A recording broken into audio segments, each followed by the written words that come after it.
Hello guys, তো আজকে একটা সুন্দর ফুল গাছ আপনাদের শেয়ার করলাম। এখন শীতের সিজন, আর এই সিজনে হাজারো ফুল ফুটে গাছে। তো এই ফুলটা আমার অনেক পছন্দ হয়েছে। আমি বনলতা আবাসিকের পাশ দিয়ে যাচ্ছিলাম, দেখলাম কালারটাও অসাধারণ।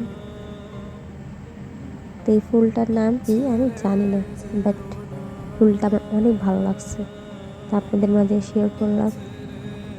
আর এই গাছের কাঁটাও আছে, আমি ফুলটা ধরতে গেছি, হাতে কাঁটা ঢুকছে। যাই হোক, যেই ফুল সুন্দর সেই ফুলের কালারটাও সুন্দর। তো অবশ্যই কেউ যদি নাম জানেন বলবেন। মাশাআল্লাহ, আল্লাহর দেওয়া এই সুন্দরতম ফুল আমাদের মাঝে।